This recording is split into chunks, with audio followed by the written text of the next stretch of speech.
Attention on this channel. We've got an important message. All observations and opinions shared here are for educational purposes only. This content is intended for adults. Viewer discretion is advised. Be advised that any individuals mentioned are not intended to suggest involvement in any crime. Case by case, got the fire. Ha! Come on, Yo, you wanna talk about true crime? We start with a guide that flows. Digital footprints meet criminal defense, that's how the story goes. This channel's all about online evidence, the stuff they overlook. From live stream chats to deleted posts, it's all in the true crime book.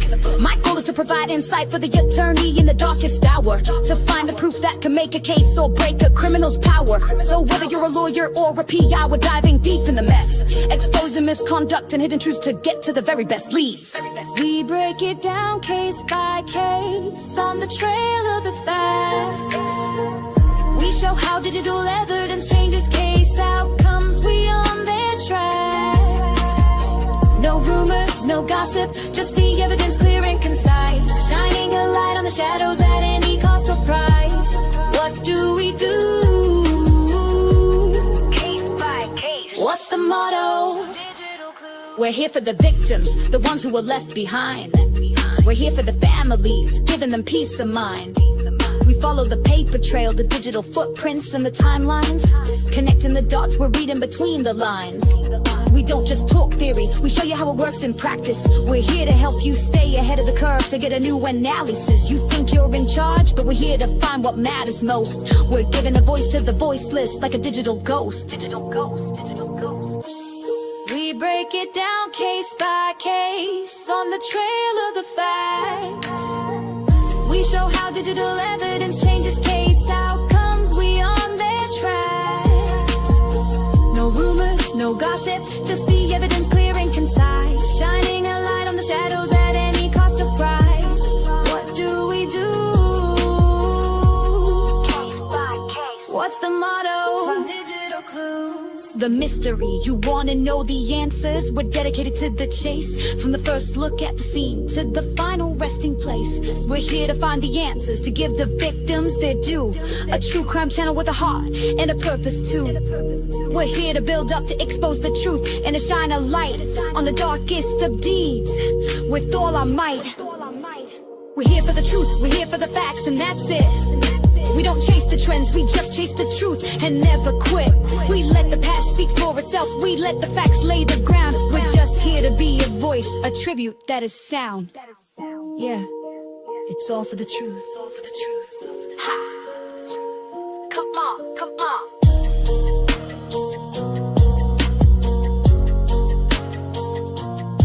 Let's go.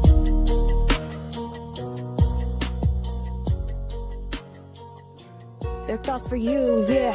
Won't kiss the ring. Yeah. Ha. Come on. Let's go.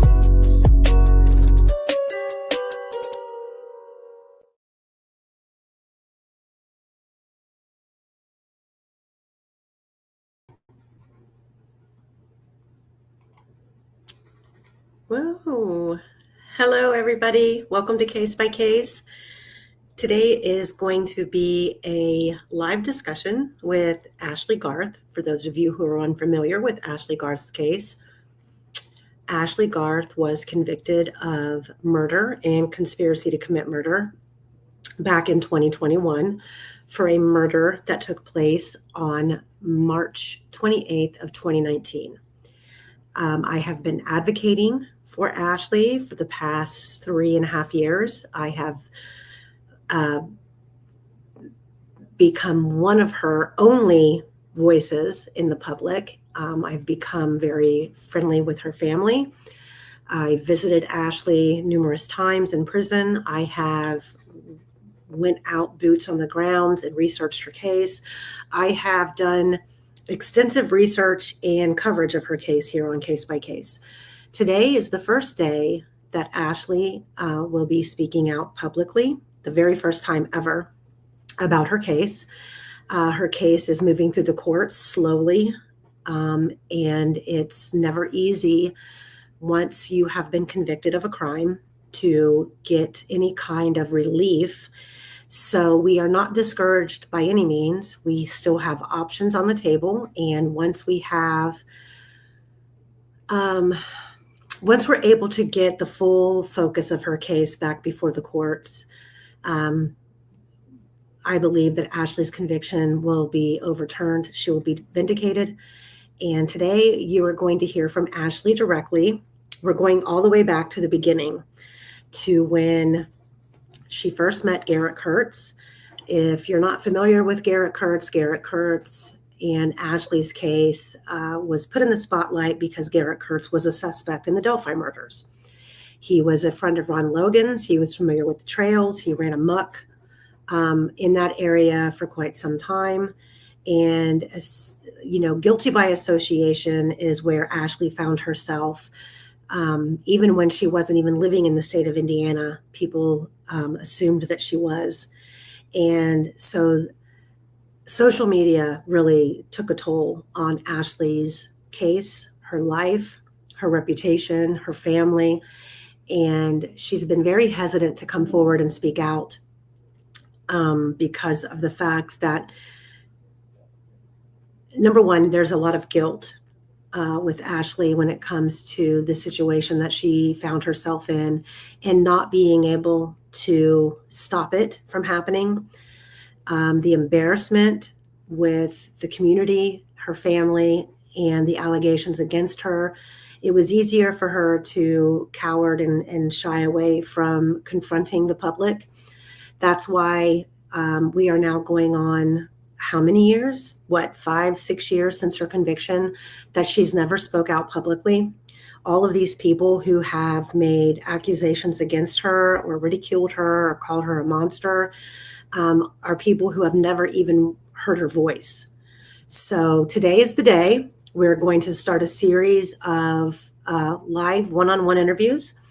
And Ashley has taken the time to sit down and brainstorm and summarize in her head the things that she feels important that she wants the public to know. I have played no part in what she's going to say here today. I only have bullet points in order to keep the conversation flowing by me asking questions. And that's all I'm going to do. The rest of it's going to be on Ashley. We have been, hey, Toby. We have been waiting for a long time now to get approval from the prison for her to be able to do this because Ashley was afraid to break the rules. And she spoke with Internal Affairs and finally got the green light to come on and talk. And that's what we're going to do. And we're going all the way back to the beginning to when she first met Garett, what her life was like, her family life, how important her family is to her, what she's missing out on.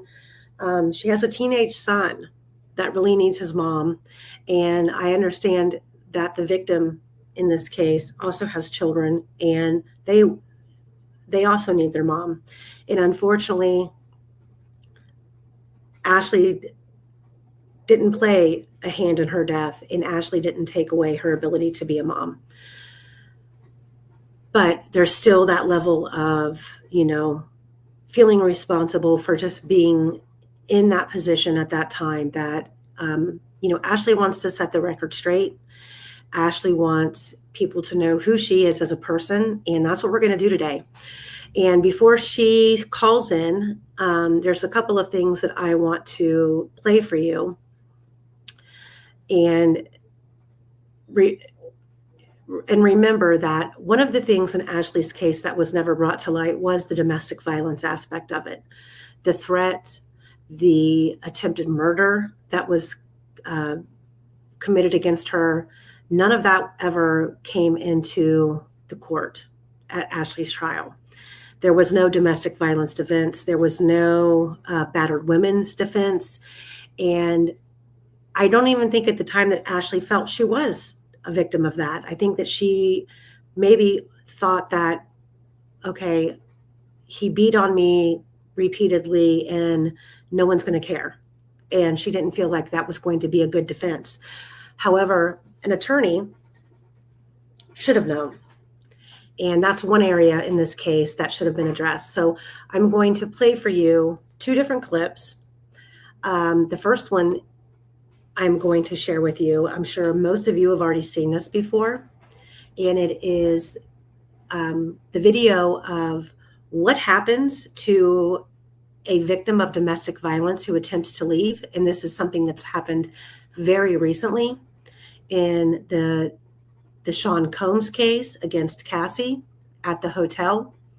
I want you to watch this video in its entirety, and then I want you to add to it duct tape, strangulation to the point of unconscious, not just once, not just twice, but 3 times, physical beating in the head to the point where your face is black and blue and your lips are bleeding. And at the end of this video, I want you to picture a female running out of the location, crying and screaming with duct tape hanging from her extremities. That's what Ashley Garth dealt with in January of 2019. And this right here shows you what a victim will go through when they attempt to leave. So I'm going to share this with you, then we're going to go to another video. But I feel it's important for you guys to be in the moment to understand when she's talking about when and how she became submissive to her biggest threat, which was the man that she loved once upon a time.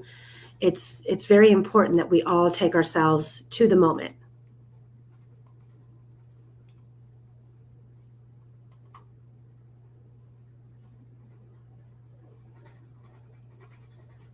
There is no sound with this video. It's just the video.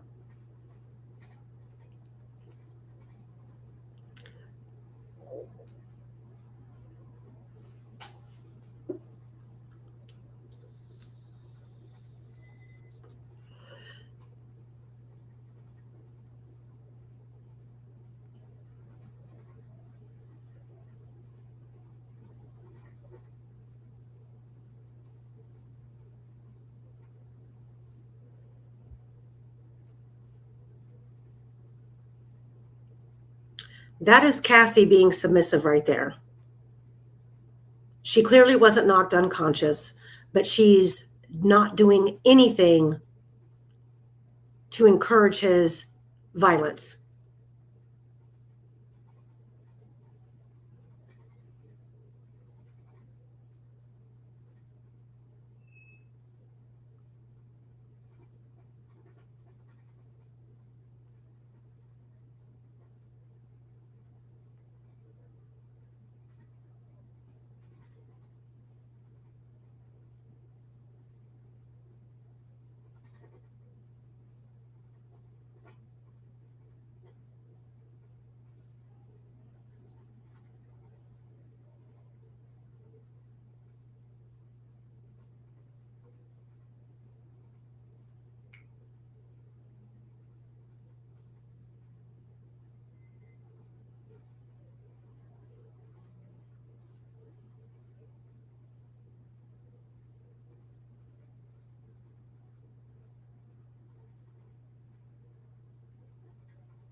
So that's just a little glimpse into what domestic violence looks like. And now I want you to imagine coming home to your own house after repeatedly attempting to get rid of an offender. And the offender is constantly stalking, texting, messaging, not only you, but your family, including her parents, including her stepdad, Kevin. He was telling, when I find her, I'm going to kill her. So Ashley was afraid to go home. Her tires on her vehicle had been slashed, and she had to get a ride home to take a shower and get clean clothes. And upon entering her home, Garett Kirts was waiting, hiding in a closet with plastic draping over the bathroom tub, duct tape, socks, and other materials laid out on the bed, anticipating an attack that would take her life. That's what Ashley faced on January 21st. After putting Garett out of her house, and he had been gone for weeks, but still attempting to control her. Now we're going to play an excerpt from Garett's second interrogation video, where he is learning, after spending 4 hours of an interrogation, accusing Chris Mathis of killing Nicole Bowen, who at the time was Garett Kirts' girlfriend, not Ashley. However, in his interrogation videos, he claims Ashley was his girlfriend because she was the safe bet. But in all actuality, Nicole Bowen was Garett's girlfriend. In fact, at the beginning of February of 2019, Garett posted on Facebook that him and Nicole had gotten engaged. So this is when Garett is told that everybody is putting this on you, Nicole's murder.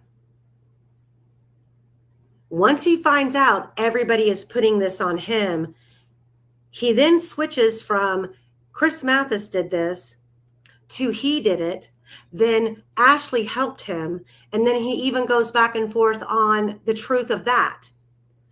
And I know everybody has heard about this extension cord that reportedly Ashley tied around Nicole's throat and pulled on it so hard it broke. You're not going to hear that in this interrogation video. In fact, you're going to hear Garett explain where he got the extension cord from, what it was plugged into, and why he tied anything around her throat. And the bottom line is that Ashley's DNA was not on the extension cord. As a matter of fact, there was no DNA on the extension cord, not even the victims, which raises even bigger questions as to, was Nicole actually strangled with an extension cord, or was she strangled by Garett Kirts' bare right arm? Be fair with you, right? But we've talked, and you got to understand, I expressed this during our first interview, how serious this is. This isn't some small shoplifting deal or something like that. This is a very serious matter that could have dire consequences for the rest of your life, right? We talked to a lot of people. You know these photos? Mm-hmm. Okay. Notice how he's yawning through all of this. And like the car right there. What car? I didn't see that. Okay. The silver car, along with those cars. What people don't realize is there's cameras everywhere. And we talked to a lot of people. I don't want to go back and forth. I'm just going to give it to you straight, and I don't want to play no games. Okay? Everybody has put it on you. Plus, I've watched hours of video. Constant video. Not just here or there, like consistent for days. And seeing Guys pull up, back the car up. The only difference now is either you're sorry so the family can understand that and get some closure, or you're not. And that's going to be the opening and closing statement. Either, and I know you are, because you wanted her to be found. I could tell that from the first 5 minutes I was there on scene. You wanted her to be found. When things just went wrong. But it was you that put your arm around her. It was you that pulled her out to the car. It's your chance to just explain why. And if you're sorry, this is your one chance I'm giving you to say you're sorry. So the family will at least know. Whenever Ashley got into it in the living room,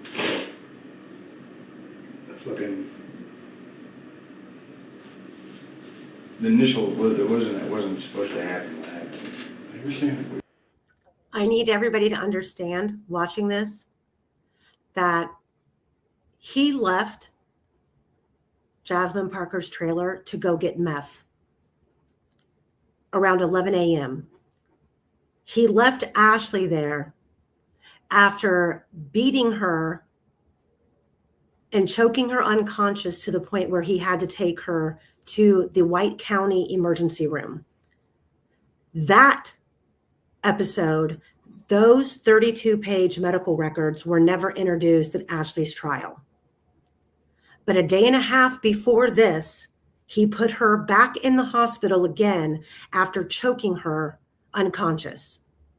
Then he takes her all the way out to Newton County and leaves her. She had no ride to get home. She even contacted her grandmother, who was not willing to drive the hour-and-a-half distance at 80 years old to pick her up. So she sat and she waited. Garett showed back up close to midnight with not just Talitha Beckley, a woman that he was intimately involved with, but also with Nicole Bowen. Ashley had nothing to do with how this transpired. She was literally a rabbit caught in a trap. She thought when they all walked in the door that she was in serious trouble because Nicole had been threatening her. Talitha didn't like her. Talitha didn't like her. Talitha didn't like Nicole either because Talitha was sleeping with Garett. All of this never came out until after Ashley's trial. Ashley didn't even know all of this.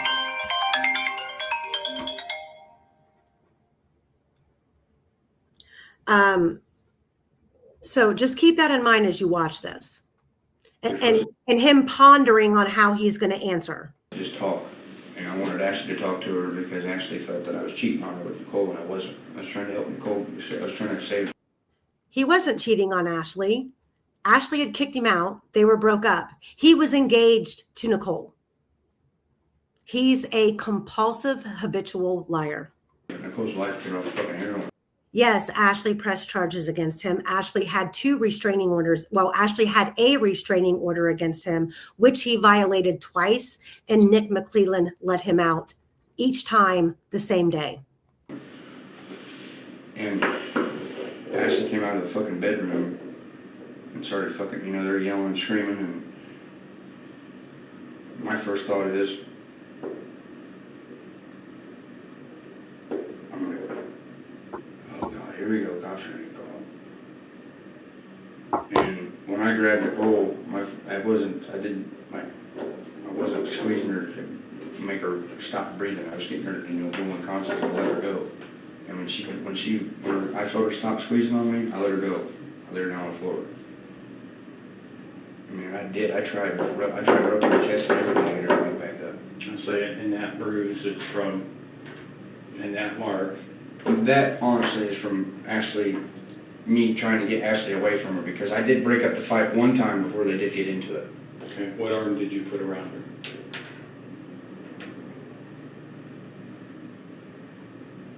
I'm gonna say this one. Which one? Your right one? And where did you put it? What do you mean? On her body. Where did you put your arm around her? Right here. Around her neck? And when I broke the fight up, they quit fighting, and then they tried to fight at it again. I broke Ashley. I put Ashley away the first time, and she, she went over by the couch and she landed on her butt. And then, anyway, when I got Nicole and I wrapped her up, I let her go immediately. When she stopped, squeezing, I rubbed her on her chest a little bit to get her to. And I'm like, Nicole, and I started to freak out a little bit. I was like, God damn it. I really did love that girl. And I feel, that's why I've been sleeping the whole time. I feel fucking terrible. And that's why I'm giving you the chance. But again, like we went around I know. the first time. I know. You weren't being truthful until just like now, until I explained what I already got it. I'm actually just trying to give you, so, just the truth, okay? The mark, that from her fighting, trying to get out? This is from Ashley. Nicole didn't really grab on me at all. On the back of my neck, that's from Ashley too, because she fucking grabbed me by the back of my neck and tried to scratch me because she thought I was cheating, and I wasn't. All right, go back to, you believe your right arm around her neck. She lost consciousness? Yeah. Is that why you did a chest rub? Yeah, I let her go. Go from there. I tried to wake her up. And when she went, I started to freak out a little bit. I'm like, God damn it, why did this fucking have to happen? And my first initial thought was, I'm going to take a scarf. I tied her around, and the scarf wasn't tight. I didn't like squeeze down and pull down. And then why would you tie it around her neck? Because at that point, I didn't know if she was going to wake up or not. And right, you didn't want her to wake up. It wasn't that I didn't want her to wake up. I didn't want her to wake up and be brain dead. Because you believe you've already killed her. Yeah. Like I said, we've talked to a lot of people, okay? It's just the truth. What else did you do? Extension. Where'd you get it? Where did I get it? Out of the living room. Where at? Next to the TV. What was it plugged into? The TV, I believe, or the surround sound system or something. So he's now telling the detective where he got the extension cord from. Now, mind you, by the time we get to trial, he claims Ashley got the extension cord for him. But he's not only able to tell you how long it is, where he got it from, he's also able to tell you what it was plugged into. So you're in the living room. Where's the TV? The TV's to the right. Okay. And so you're saying the cord that was plugged into the TV, flat screen, tube style TV? Flat screen, yeah. Okay. And it was plugged into what type of extension cord? What do you mean, what type of, like a... What color? Brown. Okay. Short, long? Long. I wouldn't say short. It wasn't short. How long? About how long? How long is that door? Probably. Okay. 6, 7 feet. And what'd you do with it? I played it. Okay. Did you do anything else with it? Mm-hmm. Did you literally use the whole cord, or did you use part of it? I think the whole cord might have been part of it. I'm not sure if it broke or... I don't know. So, did you hear that? He's not sure what he did with it. He used the whole cord. He's not sure if it broke. Well, I can tell you, according to the autopsy report that I do have, that we will go over, here he's saying one thing. By trial, he's accusing Ashley of tying the extension cord and pulling on it so hard that it snaps and breaks. First of all, I want you to ask yourself how much physical strength it would require to do such a thing. Number 2, at the autopsy, the coroner makes notations about the cord and that it appeared to have been cut. Not shredded, not pulled to where it snapped, but it was cut. Garett Kirts is a liar. And if Ashley's public defender would have put on any kind of defense, we would not be here. Where was the cord that the TV cord was? I mean, where'd the TV cord go? The TV cord is installed in the back of the TV.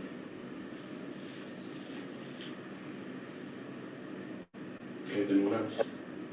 I threw her a blanket in the trash bag and then put her in the back of the car. And Chris helped me. How did you use the trash bag? What do you mean? What did you do with it? I put it. Did you just hear him say, Chris helped me? Chris helped me. Then it goes to Ashley helped him. I'm sorry,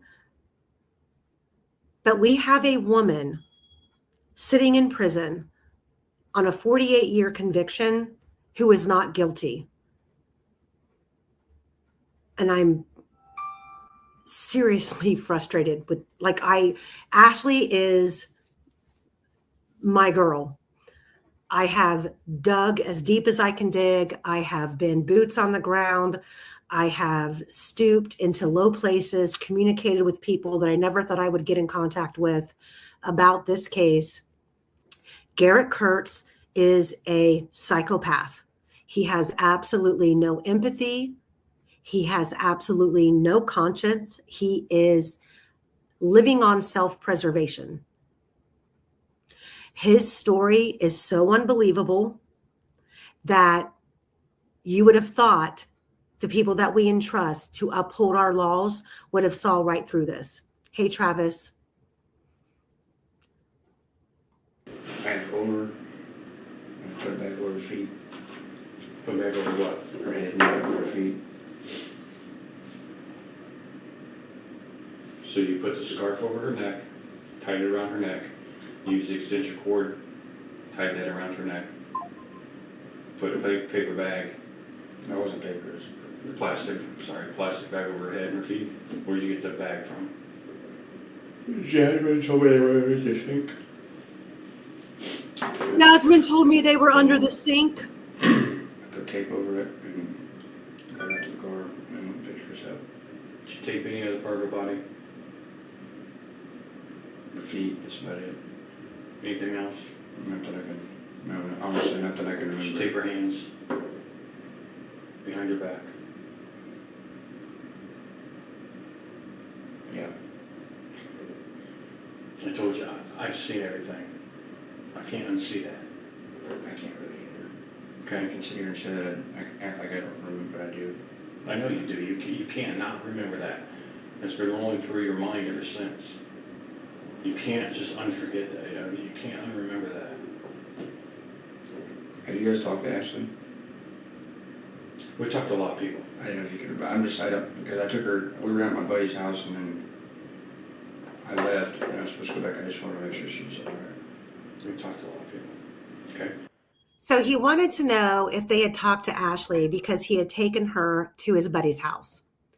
This is the same buddy, Jeff Sneath, who I have an interview with on my channel, where Ashley privately gets Jeff taken to the side and she tells him, I am trying to get away from him. He just killed someone. He's going to kill me. I need help. Jeff Sneath, Garett's buddy, pulls a gun on Garett, puts a gun to his head and tells him, you need to leave. And she's not going anywhere. So this is comical to listen to. And none of this was ever brought out at Ashley's trial. That's what's so sickening about this case. So did you do all that yourself? No, Who helped you? I actually did. Ashley did what she did. Well, first she helped me with she helped me with the extension cord. He's lying. You know, she initiated the fight. She initiated the fight at a place where she was left for hours, and he walked in the door with her right nemesis who had been threatening her. The bottom line is that Garett just hear this. Nicole is dead. Nicole is dead because Nicole snitched on Garett. Ashley is in prison because Ashley went to the police and told on Garett. That's the bottom line. Chester, Ashley is getting ready to come on, and she's going to tell you how she met Garett.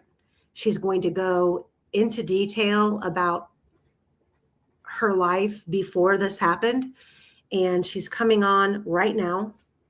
So I'm going to pull this interview off. That interview in its entirety is on my channel. You can watch it there. But I'm not taking question why Ashley's on, simply because we're limited on time. And we have approval from Internal Affairs that she's allowed to speak publicly. So this will be the first time that she's speaking publicly. So we're going to let her speak. Give me 1 second.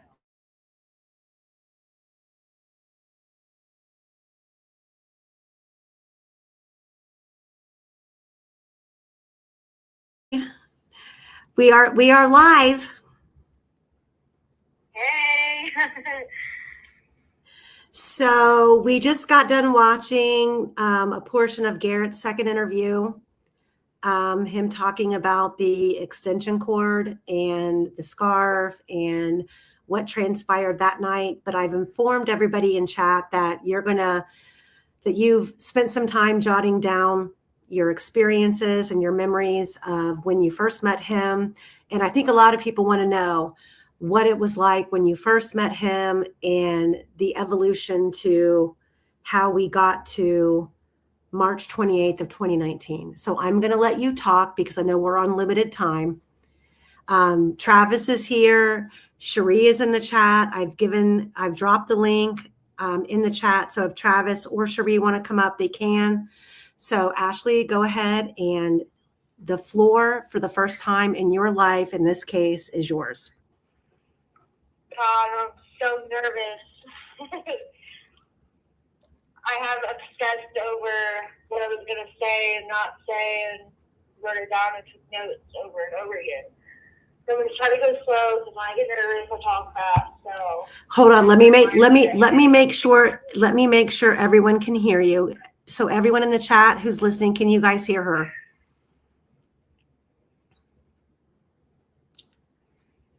And you might need to talk a little bit louder. Okay. It says not very clear, not very clear. So, okay. So talk louder. Everybody's saying, hi, Ashley. Hey. There you go. Talk just like that. I know it might seem like you're yelling, but they can hear you better that way. Yeah. Okay. I'll try to keep it on a level tone. I guess I'll start like a little bit before. Well, I should preface it with I met Garett a few years before he was actually 18. He was friends with this guy that I was seeing, little sister, and so that's how I had initially met him. So fast forward to a few years later, I'm living in Lafayette. My drug use at this point in time is very little. Thank you for using GTL. Uh-oh. The prison, she'll call back. The prison cut us off. I don't know if it's because she's talking loud or I don't know why, but it cut her off for some reason. Sorry. We can't control that. If they think that you're communicating with like a third party, like a three-way call or something like that, they'll cut it off. I'll let her know, Toby, that you said, hey, sweetie, don't talk too fast. Ashley is truly a genuine person, and Toby is Ashley's father, Tom. That's her daddy. No, this will not hurt any appeal. We have already gone through the appeal process, and this is one of those cases where I can truly say the truth is the truth. And we have different avenues that we can pursue now. She has exhausted her post-conviction relief, which required her to meet 9 prongs, and the appellate court agreed that she met 8 of them. The 9th one that's in question is whether or not Garett Kirts was impeachable. However, that's without even bringing in all of the ineffective assistance of counsel material that could have been brought, plus all of the evidence that was not presented at her trial. Testimony, recordings, things of that nature, all of those things can still be brought in a succession. And that's the route that we plan to take. I have behind the scenes been working on getting that done. My goal is to get her home. That's my number one goal.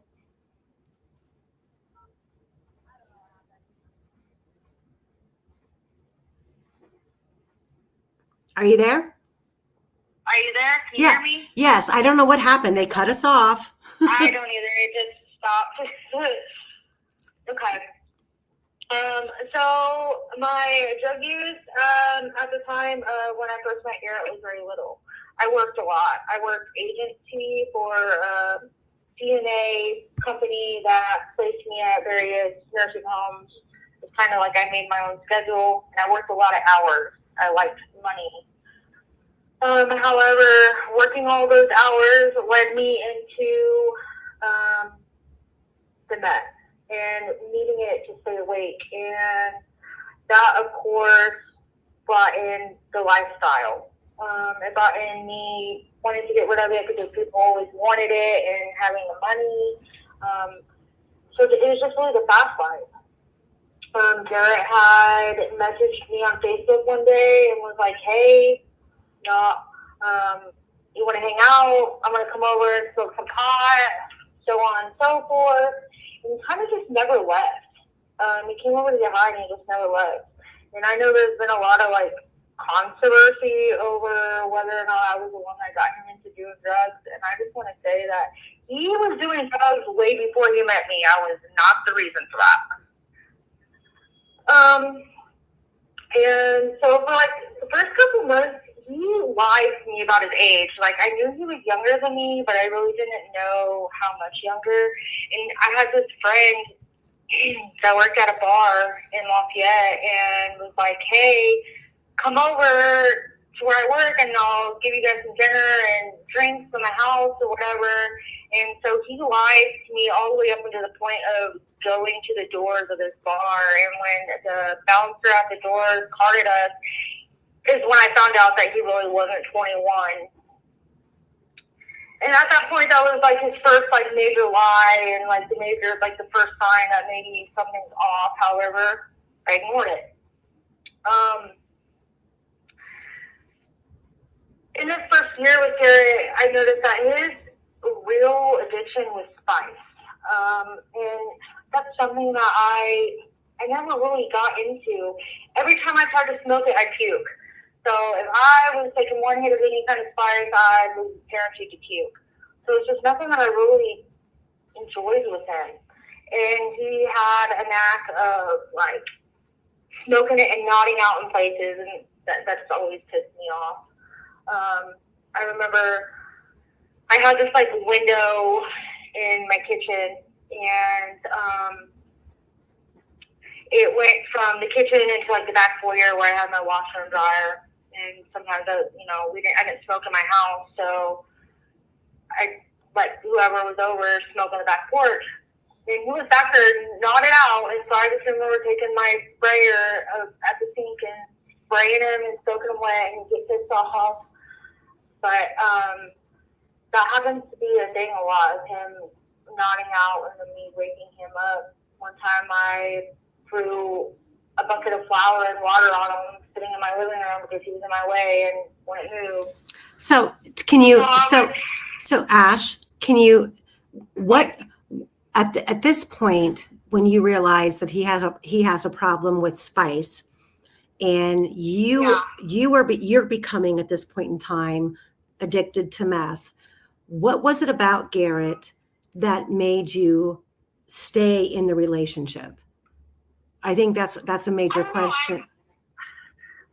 I don't know what it was about him, and this is one of the things that I had intended to talk about was his good qualities, and I am so clouded by all the negative and all the hurt and the pain that I just have a hard time pulling his good qualities out.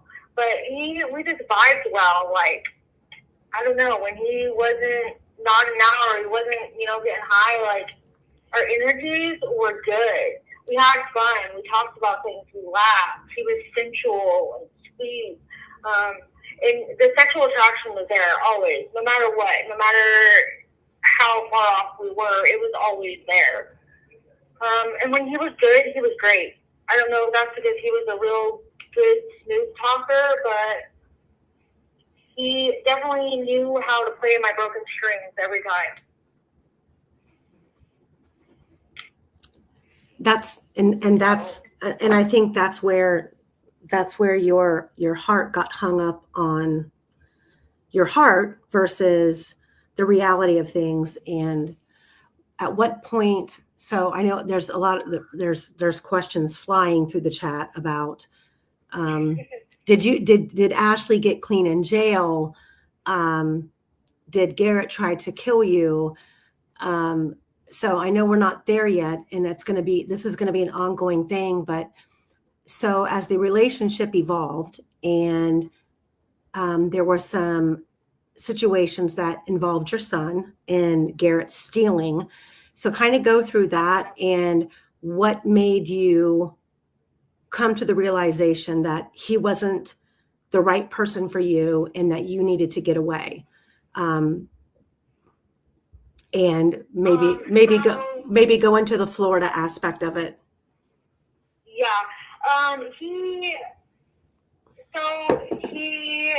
I don't know, he had a knack for leaving and coming back pissed off, and at this point it was, more verbal abuse than anything, and, I didn't have time for it. I worked all the time. And so I was getting sick of all my nice shit that I was paying for was coming up missing, and it always led back to him. My rent money was gone, just these things that I had, and he was on one. I'd go to work and I'd come back and he would still be doing the same thing as when I left, and he would make my house a mess, and it was just, so really the turning point was when he broke my arm.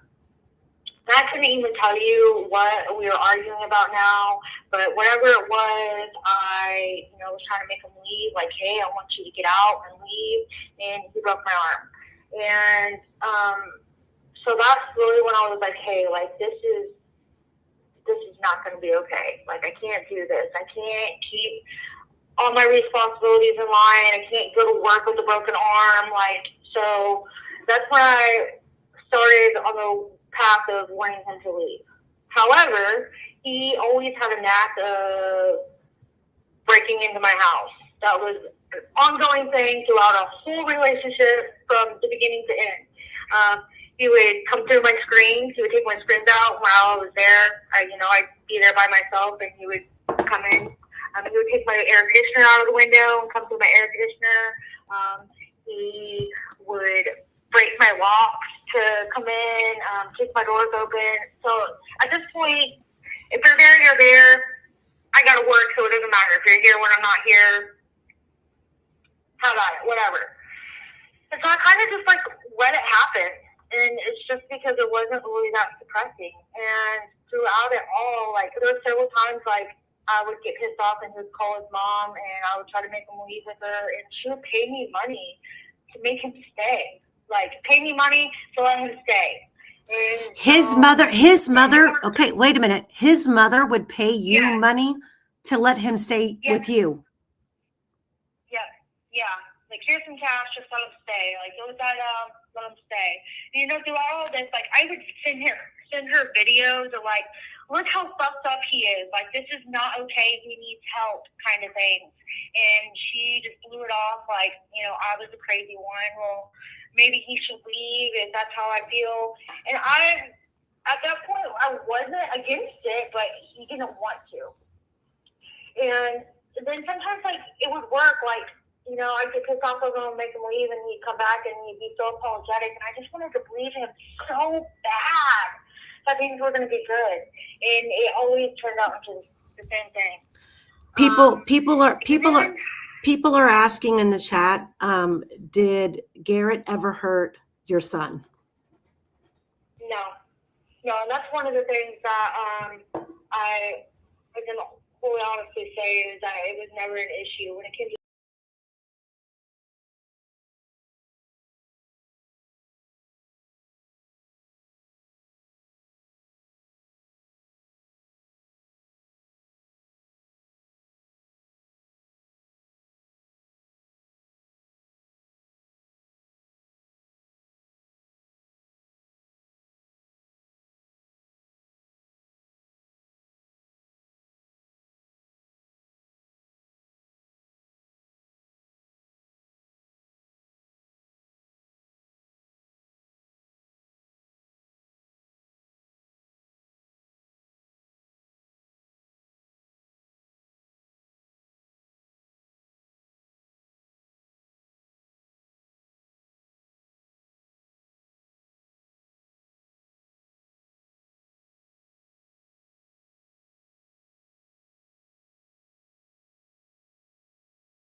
So she's on my phone. Something's happened with the audio. Hold on. Let me check. I haven't moved, so. My mic is unmuted. Okay. Can you hear me? I can hear you. Okay, they're saying, there we go. They're saying they can hear you now. I don't know what happened. I must have hit a button. Let me. Okay. Go ahead. Where do you want me to start back over at? Go back to, I had asked you about Garett ever hurting your son. And, oh no, you discussed that. And now you're talking about when you came home and he, it's embarrassing to say, he was in bed. He was in bed with his pants down. Yeah, okay. So he had been looking at hot chicks with dicks. And so this is like my first flag of him like maybe being into men. And of course, when I asked him about it, he denied it, even though I was looking at it. And he had a way of, you could be looking at him wearing black socks, and he will argue until his face is blue that he's got white socks on to the point where you believe him. So that's kind of how it was with this. And, you know, if that's what you're into, that's what you're into. I let it go. You let it go? I let it go, yeah. Ashley, no. I had more other shit to worry about than what porn he was looking at.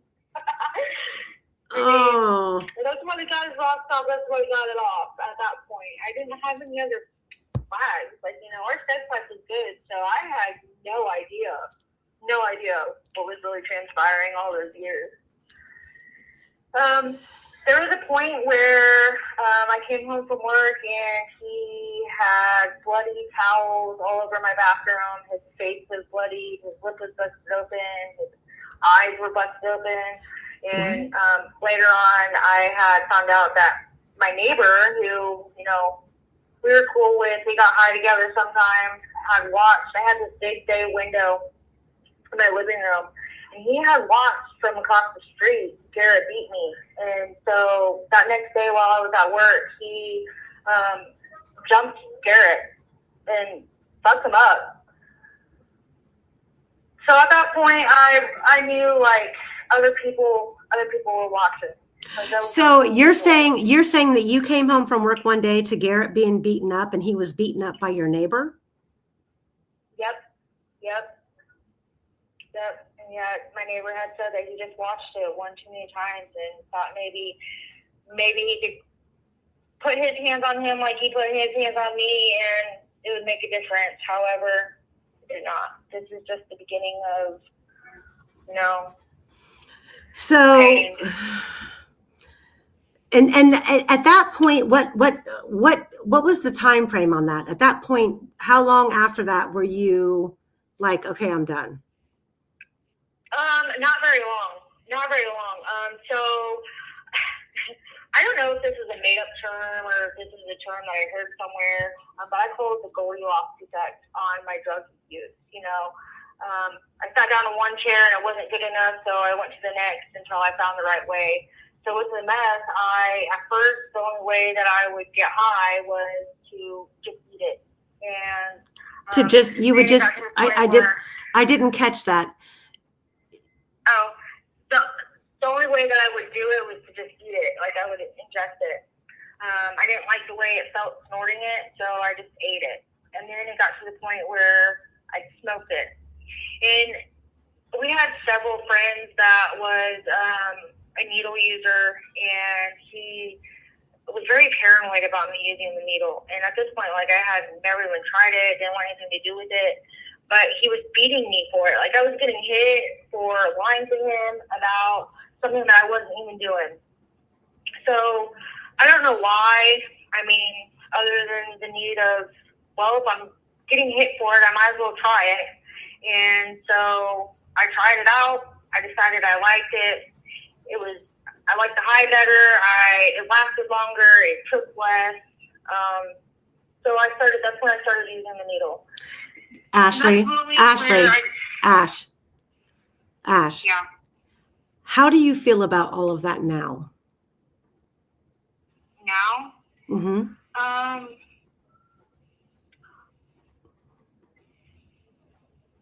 feel like, I don't know, I'm not ashamed by it because I'm proud of where I've come.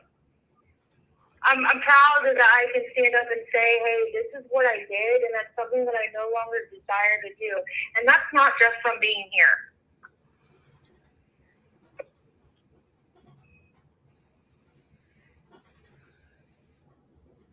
Okay. You're just making me cry because I know the struggle. I just know your struggle, and I love your brutal honesty. I do. I think that everybody else will appreciate your brutal honesty, but it's been a struggle. Yeah, and I feel like, I heard a lot of people say, people say that, like, oh, well, you must be getting high all the time because I've gotten high with you, I've smoked with you. 9 times out of 10, if you got high with me, we was not smoking anything other than pot. I did not smoke it. I didn't care for it. It didn't do nothing for me. And, like, I'm going to lie about when we smoked. It was not any time around that time frame. And so that's when I decided, like, that was my decision to go to Florida. Really, like, I needed to get away from Garrett. I wanted to get away from the lifestyle I had created for myself. I had a friend that was there, and she was like, hey, come down. I'll help you get in this rehab. And it took a while for me to really, like, even convince my family, like, hey, I'm really bad off. Like, I am struggling. I am dependent on the needle to get shit done. Like, nobody really knew how bad I was until I made it in the forefront. And so that was my decision to get away and go to Florida. I left everything behind. I left Chevy here with my grandma, and I had to do it for myself. Chester, I have answers to all of your questions after Ashley is done talking. I have all of the answers for you. Okay, keep going, Ash. All right. In my life in Florida, wait a minute. Do me a favor. Go into a little detail about how you approached your family, about your addiction, and how you wanted to make changes, and how you made your way to Florida. I mean, I just told him. I was like, hey, I'm addicted to meth, and I'm a needle user. I'm a needle junkie. I need this every day. You know, this. You have 1 minute remaining. You want me to call you back? Yeah, keep talking until you get cut off. All right. The facade that I have put up of me doing great, and I'm really not. Like, my money is being wasted at this point, and I needed to get away from Garrett. And they didn't believe me. And I had to go public on Facebook and make a public post of, hey, I need help. I need money to get to this rehab in Florida. Anybody willing to help? Like, I put it all out there. And luckily, my cousin from Michigan is the one that bought me my plane ticket. And that's how I got out. Because somebody believed me. Somebody seen my raw emotion in that post and helped. And I didn't really have support from anybody in my family in that decision. It was all my own. Thank you for using GTL. So she's going to call back, guys. Give me a second. I need to wipe my eyes. I love her to death. She is the real thing when it comes to injustice and somebody who is serving a sentence based on her bad decisions, not a crime. She is in her 6th year of serving a 48-year sentence. Yes, Travis. Give me 1 second, guys.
Okay. Is there sound now? It says case by case. You there? No sound.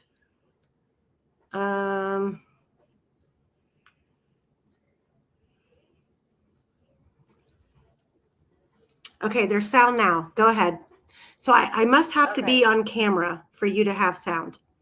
Okay, I'm sorry. Go ahead. All right. So I was still sober, and he relapsed on spice, which Go back a little bit because go back. I'm sorry, Ash. Go back a little bit and talk about when you came back from Florida, because I think that's what the part that was muted that they didn't hear. Okay. I came back from Florida. Garett and I got back into contact. He was in work release, and he was sober. I was sober. His sobriety really fit him well. It was something that made him a completely different person. He relapsed on spice, and then it totally went to the meth. And I remember his mom, for whatever reason, did not like me. She had never liked me. And so she, of course, automatically assumed that I was the reason why he was getting high again. And that had not been the case. And she had, formed, this little intervention for him because she was concerned. And so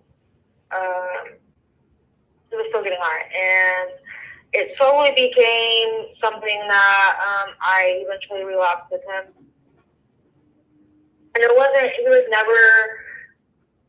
he never agreed with me wanting to get high by using the needle. So it was something that was a fight. And it wasn't something that we did often, or I did often, I should say. I don't know. I still to this day don't know if he's ever used the needle. However, I have my suspicions. And so, yeah, that was our relapse. I moved into my mom, and for the longest time, my stepdad would not let him stay there.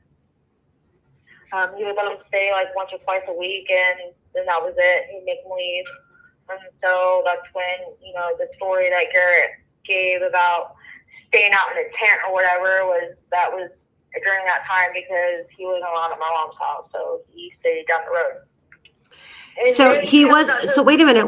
I want to address that, because he makes major light of that. Yeah. He made major light of that on his Open Secrets interviews, where he says that you and him stayed in a tent. And no, he did. He's funny. Here, there's a question here in the chat. Hold on, let me fix my. I don't know why I'm blurry. I can see that I'm blurry. Let me fix it.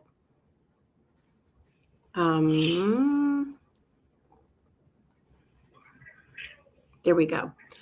So there's a question in the chat that I'm going to answer for you. It says, did Ashley have a court date on the 13th? Did Judge Fouts cancel his entire court calendar on the 13th? No and no, digital.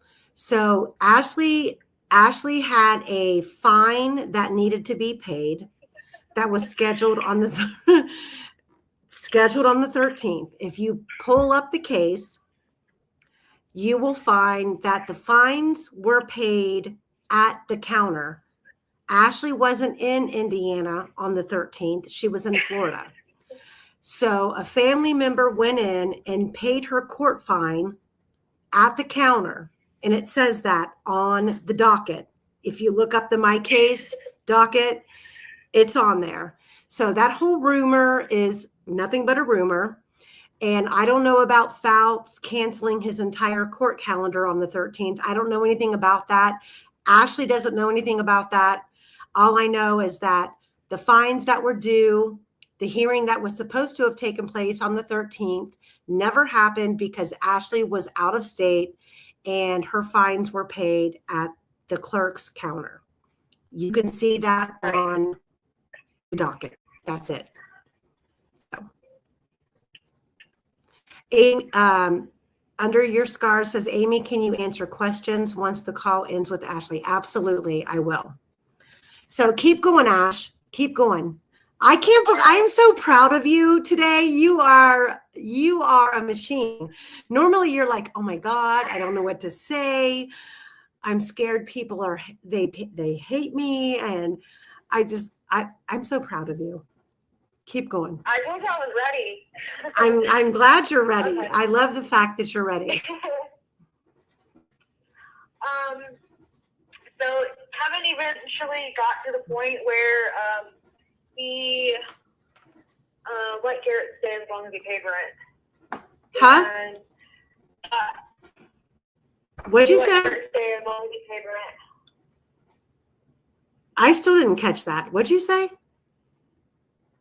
He let Garett stay as long as he paid rent. Who did? Kevin. Oh, okay. Your stepdad. Yeah. Okay. Yep. And so that's when the abuse started again. Because up until then, it really hadn't been a thing. He was notorious for gaslighting me and doing things and making it the reason that he did them was all my fault. He would hurt me and then want to console me and be gentle. And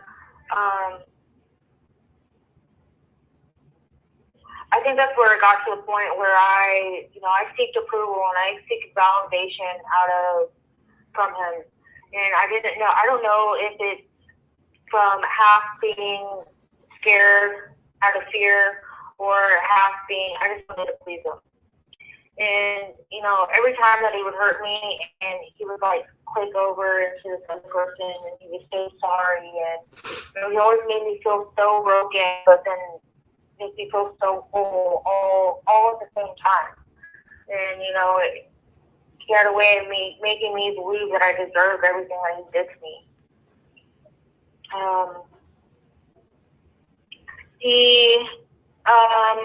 If I would refuse to get him high or give him a ride or whatever, that was a main argument.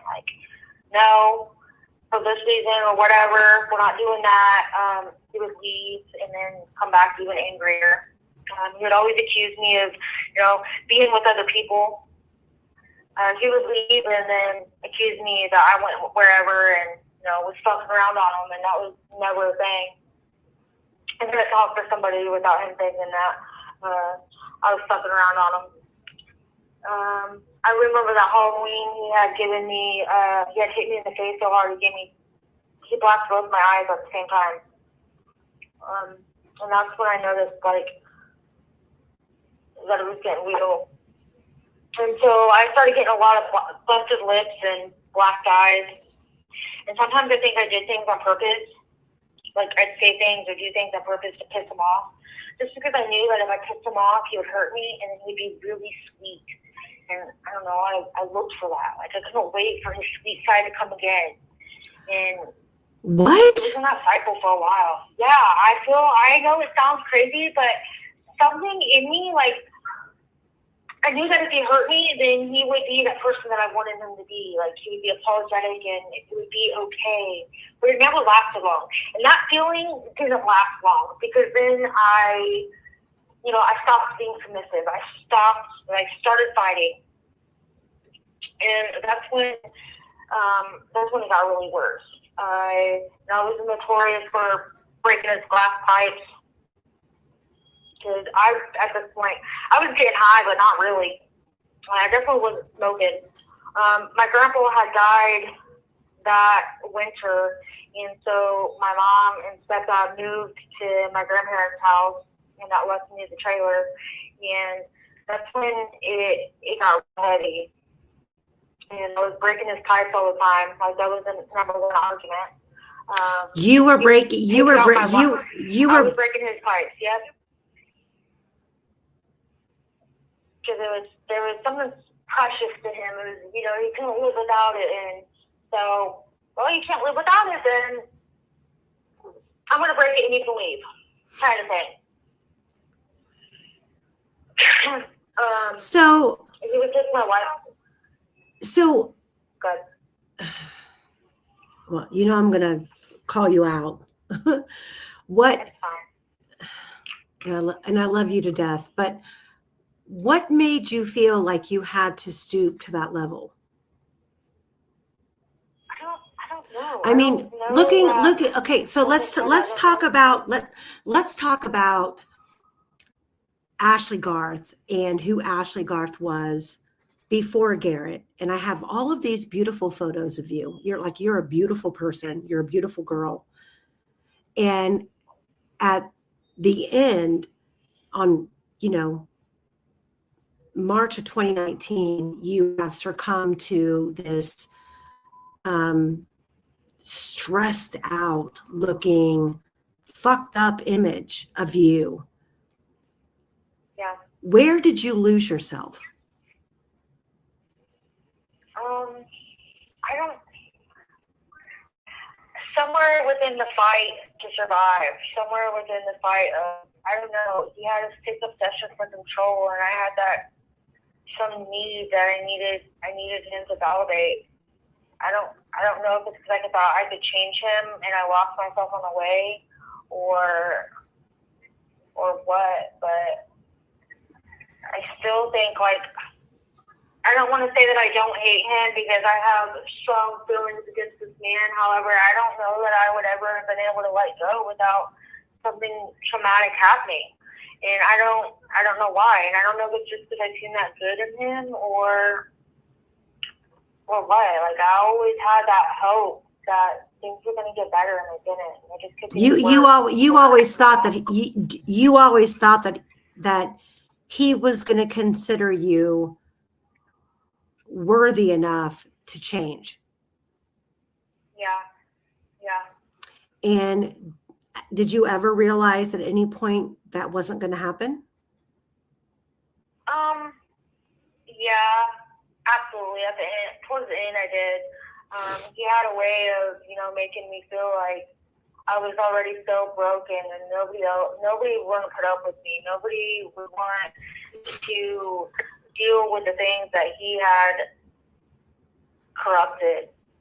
And so I was just a lost cause, and sometimes I felt like I believed that. And he, you know, there was parts, like, when I would like make him leave, or I would leave, and he would beg me to come back, or beg me to let him come back. Like, when he was good, and it made me miss him. And I forget, like, I get lost in that sublime of, you know, I thought everything was copacetic, and it wasn't. Okay, let me just hit the nail on the head. Was your love for him strong enough to kill for him? Absolutely not. Absolutely not. No. So we are now at the precipice of you coming home from Florida and you getting back from Garett. Do you want to talk about you kicking him out and then him getting involved with Nicole Bowen and the threats and all of that? Do you want to go into that? I mean, we can. Go ahead. We can. I'm trying to keep my emotions under wraps, and I know. I tried talking about this earlier so I could get it all out of the way, but I mean, it's really a lot harder than probably what I'm making it sound. I stopped being submissive and kind of started fighting back, you know. I started leaving marks, busting his lips open, scratching him up. One time, there was this time when we had this little iron skillet ashtray thing. He said something, I whacked him up the side of the head with it, left a big goose egg. What? Yeah. I mean, it got to the point where, like, you're not going to hurt me anymore. I had had enough. When was and this? always- When was this? When was this? I don't know. It was before the January incident. Before, it was one of those last straws to make him leave. And when I made him leave, the only place that he really ever had to go was Jason Palladino's. And I want to make this very clear. I was not allowed there, ever. I didn't want to go over there. I never went over there. I was not allowed there. But yet you are convicted on a conspiracy theory that involved Garett Kirts and Jason Palladino. And Jason Palladino never spoke to the police. And you were never there. But the court proffered this supposed conversation or this supposed agreement that you, Garett, and Jason plotted to kill Nicole. Yeah. Yep. And I was not welcome there. I started, that's where I went. But when he would leave, that's where he'd go. So say that again. When he left, that's where he would go. Was over to Jason.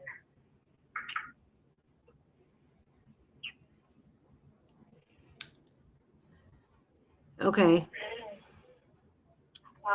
So it got to the point where he was telling his family that I was the abuser. You have 1 minute remaining. Do you have enough on here? Do you have enough on here to call me back? Yep. Okay. So keep talking until it cuts you off. Keep going. All right. He was telling his family that I was the abuser, that the marks on him, that was me attacking him, that I had no reason to, for his busted lips or his scratches or whatever, that it was just all solely me being crazy. He had a way of making me sound like that I was just doo-doo, and everything was all my fault. He was just some innocent, precious mommy's boy, and it was really not the case. I have a foul mouth sometimes. I can say some sharp words. However, I don't think any of that warrants me to be busted in the face. So, thank you for using GTL. And when she says that doesn't warrant her to be busted in the face, we just went through 3 years of reconstructive surgery on her mouth.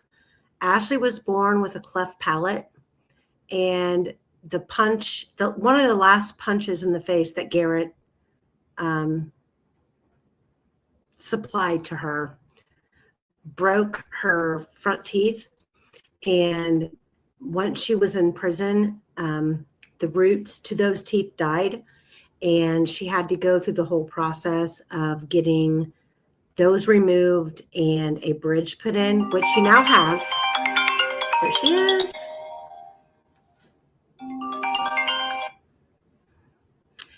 So those have been replaced.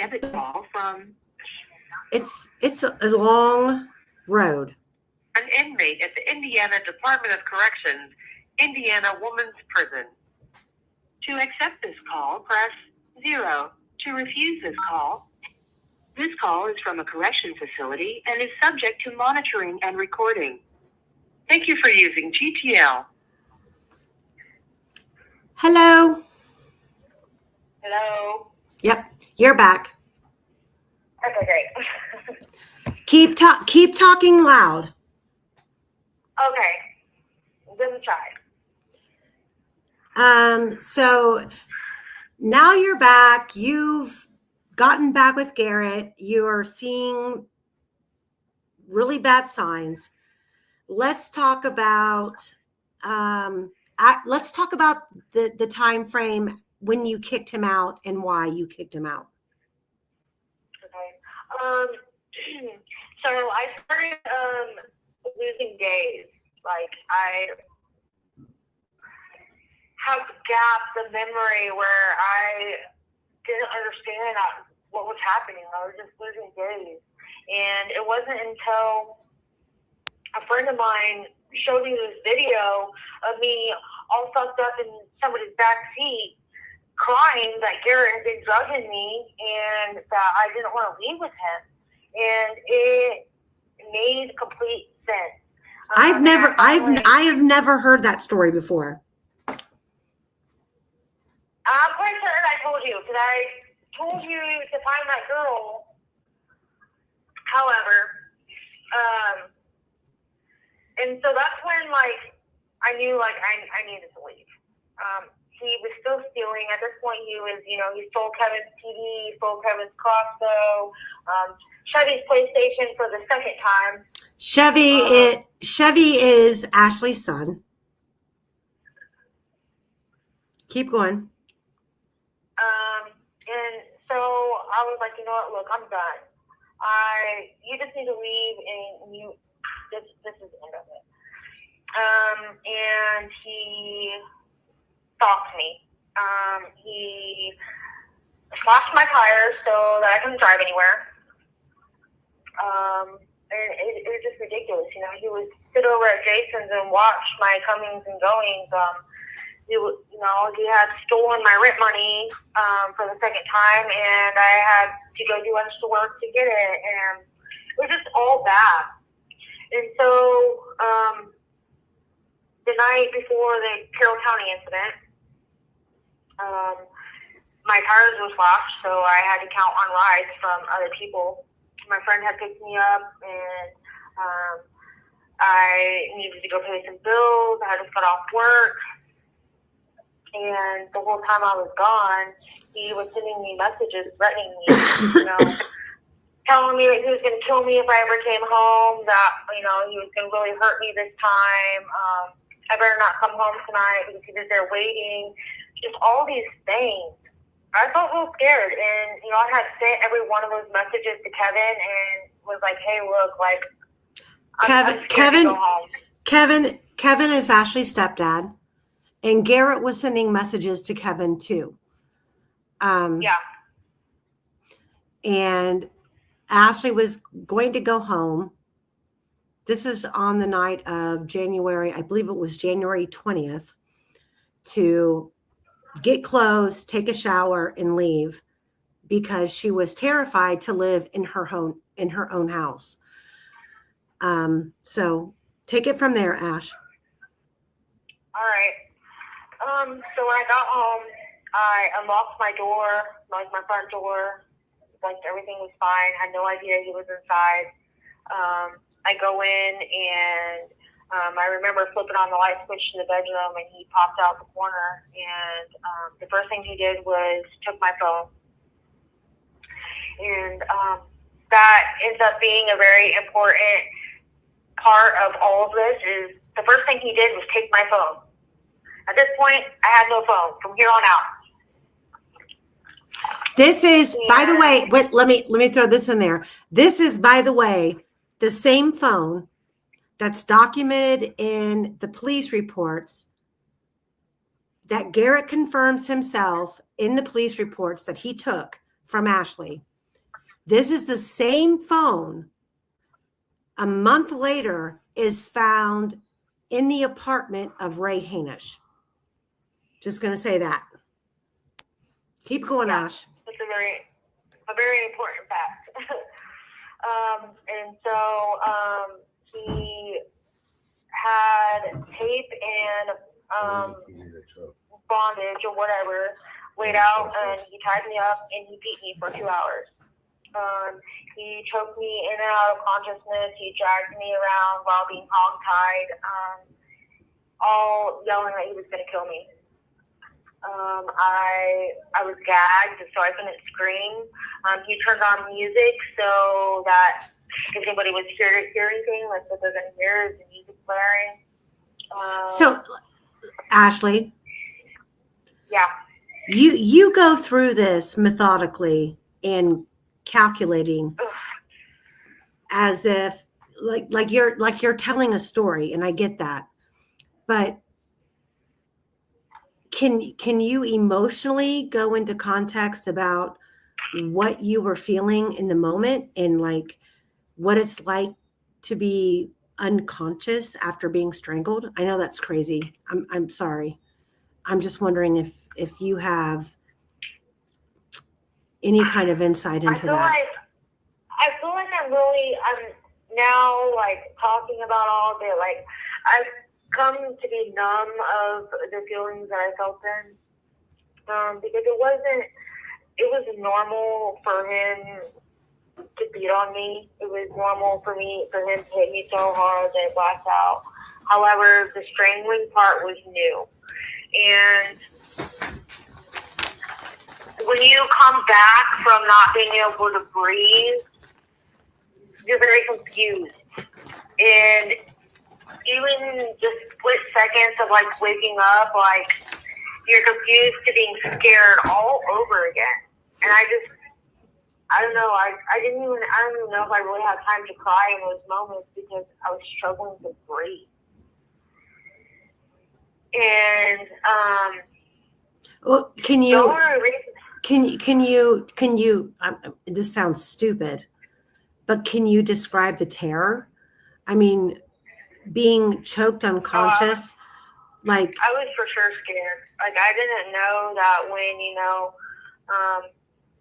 when I was gasping, if that was going to be my last gasp. Like, I didn't know that, like, all of a sudden everything went dark, that you don't know that you're going to wake up. Like, and it's a constricting feeling. Like, I've never felt any kind of pain like it. And it happened so fast. And it could be over so fast.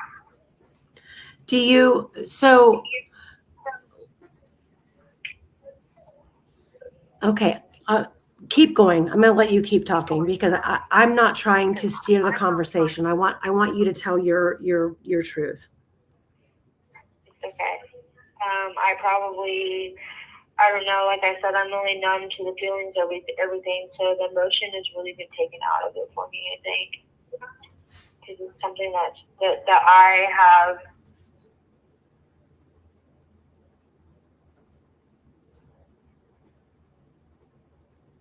Uh-oh. We may have lost her.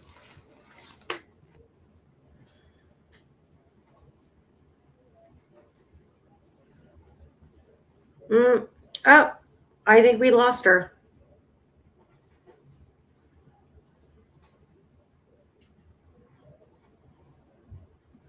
She'll call back. Okay. She'll call back.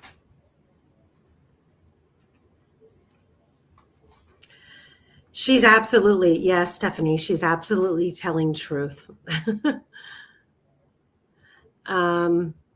Let me go back up here because I know that Chester had a lot of questions.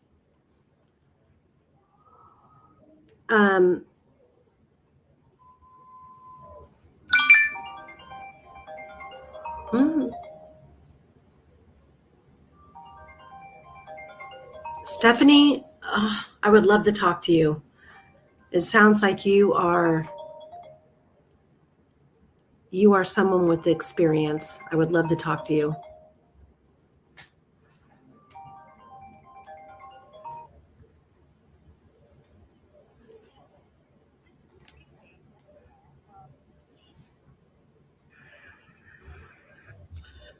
An inmate at the Indiana Department of Corrections, Indiana Women's Prison.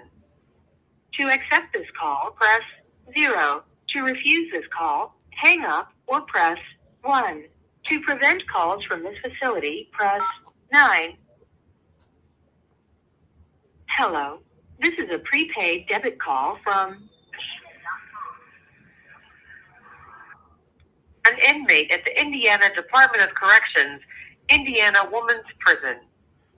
To accept this call, press 0. To refuse. This call is from a correction facility and is subject to monitoring and recording. Thank you for using GTL.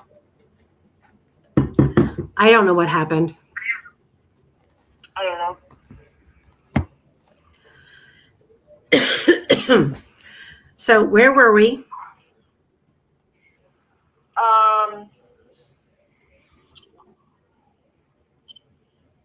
So when you let go, when you finally stopped,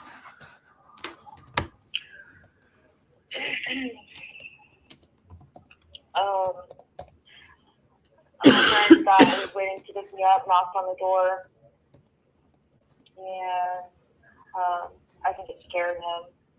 And somewhere in that time, he called Wait a his minute. grandma to come get him. Okay, say that again. You're talking about someone knocking on the door. What? Yeah, like that's, I think, like, so my friend was, I was just supposed to grab my stuff, change, and my friend had intended on picking me up. Oh, you're talking about you're talking about in January when you were dropped off so you could get a shower and change clothes. Yeah. So who dropped who? Right? Yeah. So who dropped you off? TT. His name's TT. Who? One of my friends. His name is TT though. So he dropped you off, and he from, if I remember correctly, he drove up the street to go to a carry out or something, waiting on you to get a shower and grab clothes. Yep, and then he was going to take me to Mom and Kevin's. He was going to take you to your mom and Kevin's, which is Kevin's, yeah. Ashley's mom, Lori, and Kevin, that Ashley's mom is married to. Kevin is her stepdad. Yep, and so we were expected to be there. Like, we were expected to already been on our way. And so I wasn't answering my phone. It was now at this point, it was probably off because Garett had it. And I wasn't answering the door, so he started banging on it, knowing that I hadn't went anywhere. My truck is in the driveway with slashed tires. So when you walked in the house, you entered the front door, and you did what?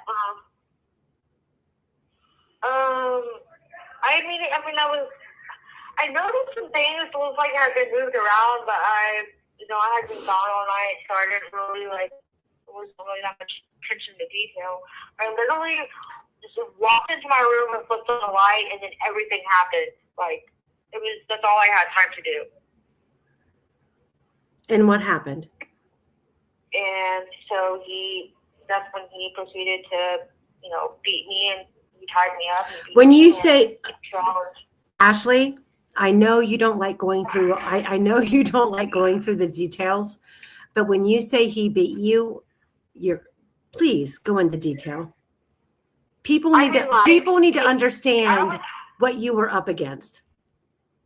Yeah, I was hog-tied. Like, my hands and my ankles were bound together. I was gagged. He legitimately flung man punches and kicked me. Like I said, strangled me to consciousness, and then out of consciousness several times. And what was that like? I'm sorry. Okay. Being what was being unconscious like? Was it like you went out and then you came back in? Were you aware of what was going on? For a few seconds, no. Like the coming back in part, like I said, you were very confused. I realized very quickly, however, no, it was more or less like a painful way of being really tired all of a sudden, and then like dozing off and coming back to immense pain, and it repeatedly happened over again. So when you came back, when you woke back up, were you aware of what had just transpired, or were you? Yeah. You were, okay. Yeah. It only took a couple seconds for it to click in, because I was still trying to fight. I was still trying to get squirming around, trying to get the things off my mouth, things off my wrist, And when I did finally get away, I still had, when I ran next door to call the cop, like to have a neighbor call the cops, I still had the thing that was in my mouth tied around my neck. Like, I still had the bindings on my ankle. Like, Well, It yeah, happened so fast. that's even written in the police report that you still had duct tape on you. Yeah, And yeah. And it turned out that he premeditated this to the fullest. He had Drano in the bathroom with a hacksaw, like surgical gloves. Like he was waiting in there, and he had every intention of beating me and getting rid of me. Every intention. And he let me know about it the whole time it happened, and he reminded me about it after the fact. You know, he made good on his threats, and if I would have known what was going to transpire, I would have went there probably.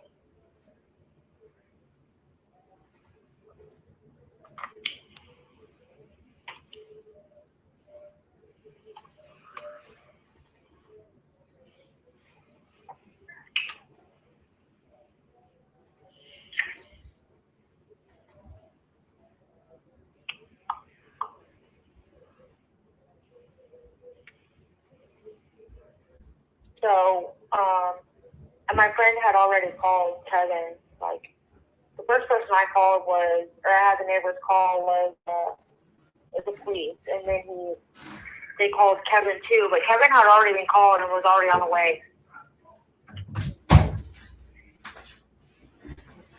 so after Garrett's arrested, do you, when the police arrived, do you feel like they were interested in what you had to say, interested in the situation? Because based on the police report, it seems like they were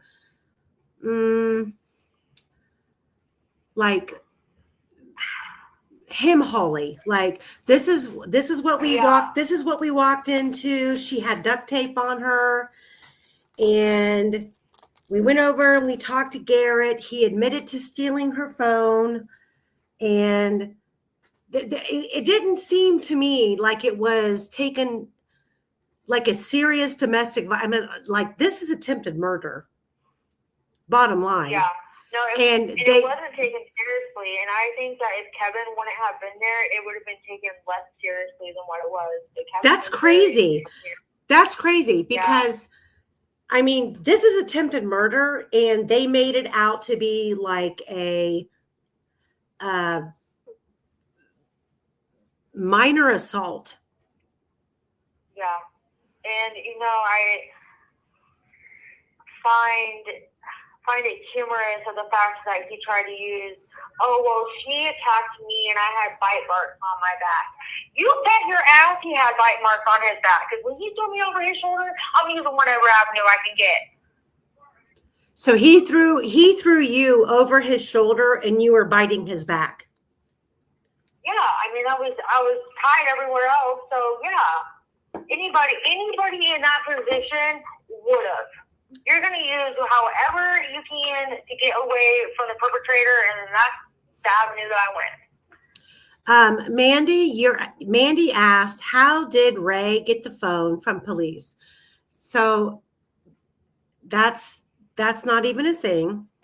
Garett, when he ran from Ashley's house after assaulting her, he took with him Ashley's phone. Garett then made his way into Ray Hanish's apartment and left that phone at Ray Hanish's apartment. We have in writing from the police report from this incident in January where Garett broke into Ashley's house that Garett stole Ashley's phone. Garett admits in the police report that he took her phone, but the police never asked for the phone back. So the phone stayed in Garett's possession, and it ended up at Ray's apartment. So I don't know how much time we have left. Looks like we're 11 minutes in, and so you have maybe 10 minutes left. I want you to talk about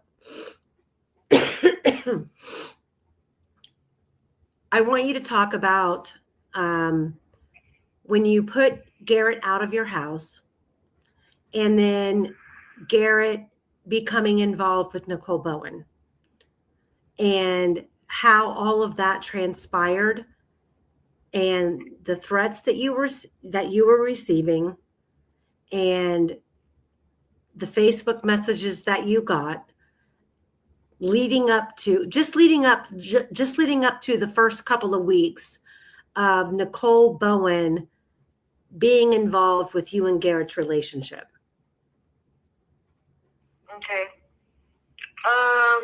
Well, the calls actually started, at this point I had that protection order and restraining order against him. And the calls actually started when he was in jail. And Nicole, okay, wait a minute. So Nicole became in the picture while Garett was in jail? No. I mean, like, Garett's calls started, like, his threatening calls started when he was in jail. In jail for what? For this Carroll County incident. For breaking in your house? Right. Yeah. Okay. And so when he got out, his parents bonded him out, and I'm not even really sure where he stayed, but he spent a lot of time banging on my doors, banging on my windows, stalking me, to the point where I was scared. I was scared to be alone. I was scared to go anywhere. I had some of my friends come over and make sure that there was no way to get in my house, through the windows, through the back door, whatever. And it got to the point where there was an altercation with one of my friends was there, and he confronted Garett. I was like, look, you want to beat on a woman, then be big enough to fight me. And Garett cowered down, and it was one of those, no, I just love her, man. I just want to be with her kind of thing. And that was, he pretty much was told to stay away, and he didn't. Okay, hang on.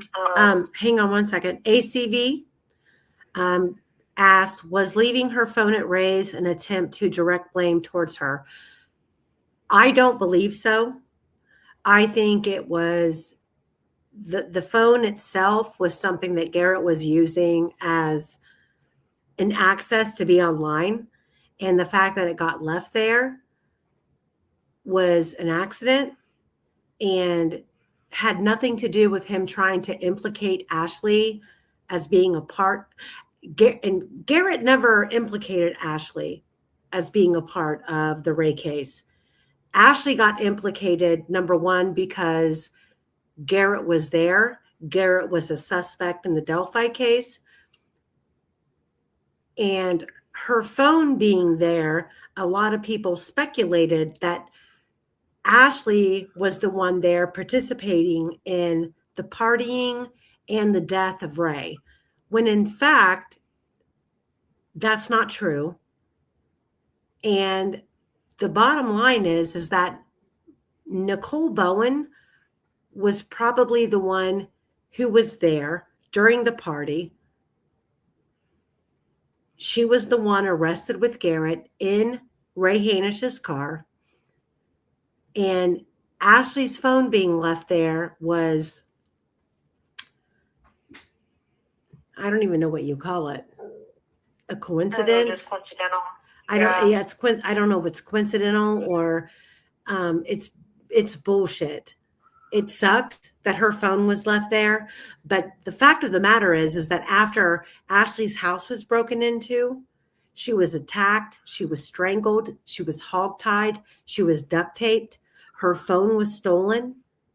And the police, in their police report, acknowledged that Garett said, yeah, I took her phone. Garett was in possession of her phone. And they didn't request it. They didn't give it back to Ashley. And then a month later, that same phone is found in an apartment where Garett's partying and strangling with a ligature a male. It's very frustrating. This whole case is very frustrating. But keep going, Ash. Okay. So somewhere in this time of him getting out of jail and stalking me, he started spending a lot of time over at Jason's, and I'm assuming that's where he started spending the time with Nicole. And throughout all that, he was still messaging me, trying to beg me to see me. And I started spending less time at the trailer and decided that I was going to move back into my grandma's because I was scared. And that was a safe place for me. And so that was my decision. And Nicole had messaged me several times, talking shit, calling Garett her baby daddy, and talking about how much in love they were. Their Facebook changed to being married to each other and whatever. Like, at this point, I was done with the bullshit.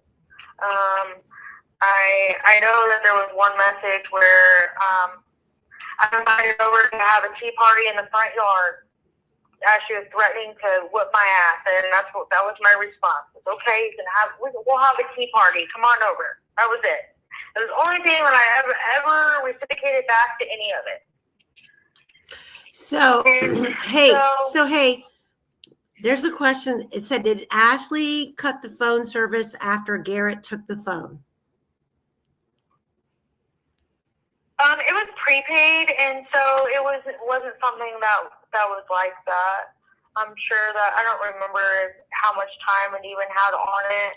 I'm sure he was probably just using it for Wi-Fi at that point. And Ashley, did you ever work with Ray at any of your rest homes? Not to my knowledge. No. Okay. I mean, it's a very well possibility that maybe we could have crossed paths, but not deliberately. To my knowledge, I had never met this man.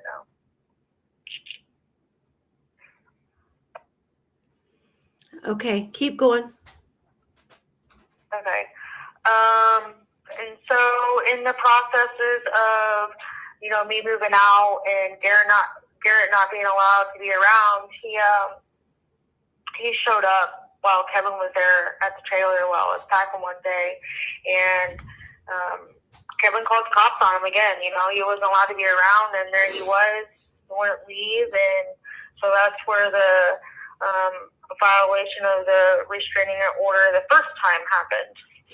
So why did? So if you're there at your house and your stepdad is there helping you pack up, and Garett shows up, You have 1 minute remaining. why? What was the state's answer to why they weren't going to enforce the restraining order? I'm not really sure. It wasn't pressing. I mean, I'm not really sure. I know he hid from the cops, and he hid from under somebody's trailer down the road from the cops, and so I don't know that they actually ever pursued catching up with him or not. But it was something that they just took note of, and. But normally, when someone is found in violation of a restraining order, whatever the original restraining order dictates, they are then required to serve that sentence. Just like the fact. Go ahead. And I thank you for using GTL. Oh my God. She'll call back.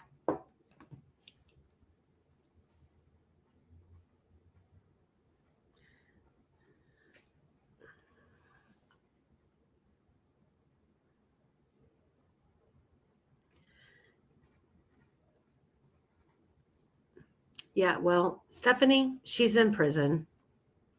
And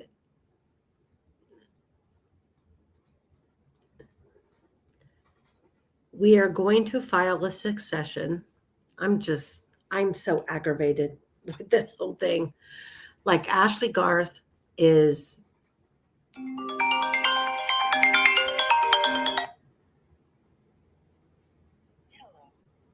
Prepaid debit call from an inmate at the Indiana Department of Corrections, Indiana Women's Prison. To accept this call, press 0. To refuse. This call is from a correction facility and is subject to monitoring and recording. Thank you for using GTL. Stephanie, 48 years.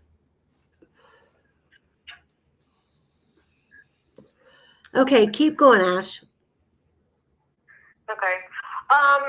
I think a lot of the issue with them not enforcing that restraining order was their issue all along wasn't with the fact that there was a domestic abuse between Garett and I. Their issue was the fact that he was trespassing on Kevin's land. That's the only reason why they cared about any of it was because of the trespassing. So the fact that you had a restraining order against him, they ignored that. Yeah. And they pursued the trespassing. Yep. That was most of their issue was the fact, that he had broken an injury and trespassed into, at Kevin's property. So it wasn't even because it had anything attached to me. That was the reason.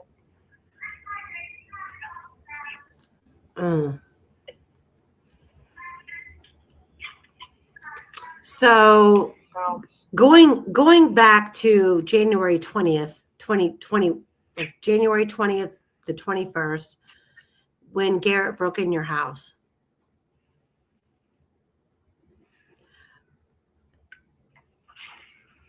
The police track him down, and he admits to doing what happened, and he admits to stealing your phone. Then what? Well, then he went to jail, and his parents bailed him out. Because once again, it's all my fault.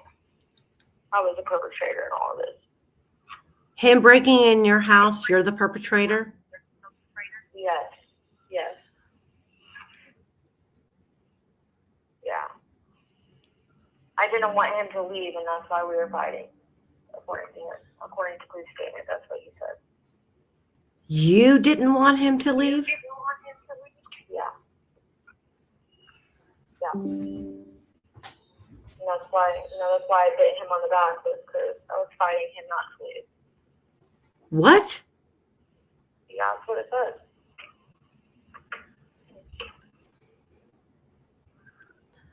So then what comes next? So it gets to the point where I really haven't seen him other than him showing up, and I'm at the trailer getting the last of my stuff, and he shows back up, and this time I'm by myself, and we end up over at the neighbor's house. I want to say it was more like one of those things with, you're not going to leave me alone, okay, at least I'm not going to be by myself with you. And so we go to the neighbor's house, and that did not stop him from hurting me. He hit me some more while we was there and strangled me to the point of being unconscious, and somewhere in this transpired to one of the girls that we was at, she ended up having to give me CPR. Is that Emily Collier? Yep. She gave me CPR and convinced Garett to take me to the hospital, and he must have been scared enough because he did. He even got Jason to drive us there. And so we get dropped off at the hospital, and I don't really remember much of being at the hospital at all. I don't know. Like I said, I don't really remember it. I know that they did a whole bunch of tests, and Garrett had him convinced I was in an ATV accident or something or other. And that's what Why happened. didn't you speak up? Why didn't you speak up? I don't know. I legitimately don't remember any of that. Like, hardly any of it. I don't know. And I don't know. I don't know if it was because I just wasn't coherent enough to be like, hey, help me, that's not what happened, or if I don't know. I really Because people want to believe that you didn't say anything because you were in cahoots with Garrett. No, I mean, I would love to say that I just didn't say anything because it didn't make a difference, but I just didn't say anything because I really wasn't aware of everything that was going on. When I tell you, I was very battered, and the concussion from all of this lasted days after, where I was not okay. I was not okay. And at this point, you know, like, I don't even know how to describe how I was, because it was like I was in a trance. Like, you know, everything around me was going in slow motion, and I was here, but I was not here, kind of thing. And I don't really have an answer as to, you know, I didn't feel the need at this point to, like, when he told me he was going to, you know, when he was going to take me home, like, I thought that I was going to go home. And Do you have you know, do you have any insight into Emily Collier? what do you mean? Well, I know a lot of people don't realize that the night that Garrett strangled you at the neighbor's house, there were people who interjected, and Emily Collier was one. And Emily Collier ended up in the same prison as you, and she confronted you. Yeah. And she said, Yeah. do you know who I am? I was the one who pulled Garrett off of you when he was strangling you. And Emily Collier is also a person who was supposed to be out on the trails early that morning with Krista Burris prior to Abby and Libby being killed. Yeah. I don't have any insight on that. I didn't even know that until recently, but yeah. But she definitely, she told me, you know, she was the one that made him take me to the hospital, and I wouldn't have known that. And I really didn't even know that I had the CPR done to me until after I was told. And then it wasn't until you got the hospital records where it really showed, like, hey, this is a for real thing. yeah, there's 32. There are 32 pages of a hospital record when you went to White County Hospital. Yeah. But Emily Collier, people are asking about, and her connection to you. I mean, I've known her, like, her whole life. Like, I know her family. Like, she's always been somebody that I know. But other than that, like, she was just the neighbor kid or the neighbor girl that I didn't have any relationship with. Like, she was dating my friend's brother, and that's, you know, the house we was at. So she just happened to be there, and, you know, apparently she intervened when it needed intervening. And then after she got here, you know, she, of course, recognized who I was and was like, hey, do you really know the extent of everything that happened? And I was like, no. However, do you realize that was the last night that, you know, everything was really, I don't want to say kosher because it wasn't kosher, but that was the last night of my freedom. Okay.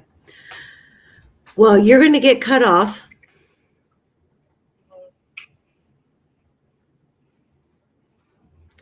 And we will come back next week with the rest of the story. Is there anything that is there anything that you want to leave everybody with? I don't know. I guess I just want everybody to know, like, I don't feel like I am still suffering from Garett, and it took me a long time to get there. Like, I'm free of him. And I might be here, but I will never have to succumb to his control again. Mm.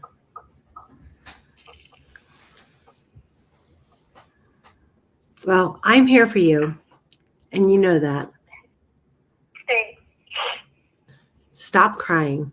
I made it this far, damn it. You did. You made it this far, but stop crying. We will keep pushing. We will keep working, and yeah. I think there's. Well, I appreciate it. Huh? I said I appreciate it. I know you do. So, oh, what happened? Hold on. My whole screen changed. So, we'll come back next week and we will go in deeper with what transpired that night, or you getting to Jasmine's. And we will go from there. Sounds like a plan. Sounds like a plan. Okay. I love you. I love you too. All right. I'll talk to you later. Bye. All right. Bye. Bye. Thank you for using G. Okay, guys.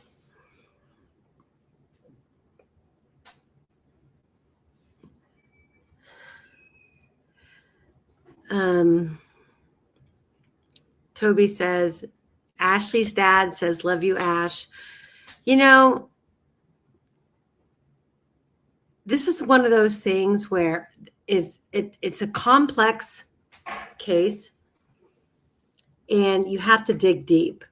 And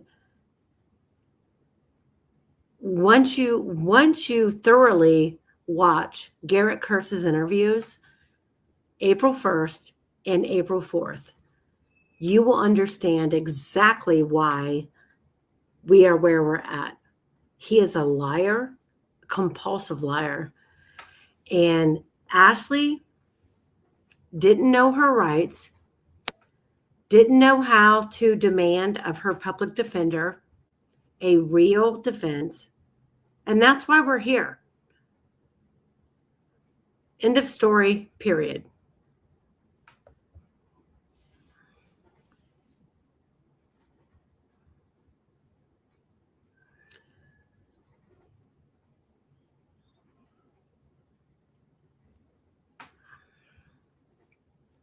I'm going through the chat.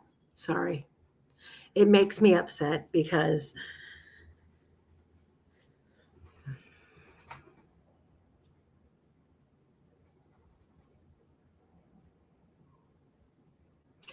ACV, so Open Secrets, I'm aware of the interviews that Garett Kirts did, and I am not in contact with her. She was convicted of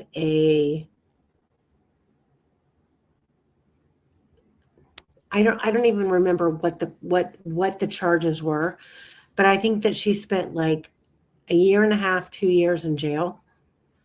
So she's off the grid. Open Secrets is not available. So, and I've reached out to her and I've never gotten anything in response. So there's nothing I can do there. But yeah, there are dozens of hours of audio from Garett Kirts. And when you dissect them with Chris Mathis and with Garett Kirts' interrogation video, you will realize that you're dealing with a psychopath. Garett Kirts is a fucking psychopath. Ashley's public defender, I think Ashley's case with the murder charge was her first, what's the word? Public defenders have to have certain experience to take on a murder charge. And Lori James, who was Ashley's attorney, barely meet the requirement. And there was no defense put on in Ashley's case.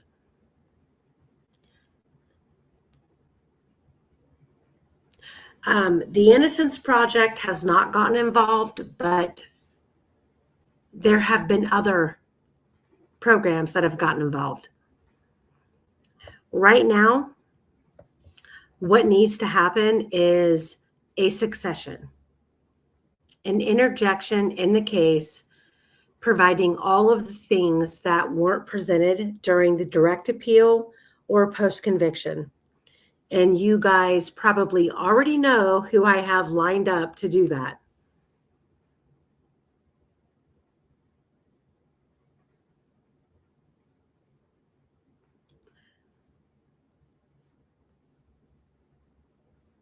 So I'm going to hop off. I will come back next week with Ashley, and we're going to go into the night of March 28th and what transpired then. Love you guys. Thanks for being here. Good night.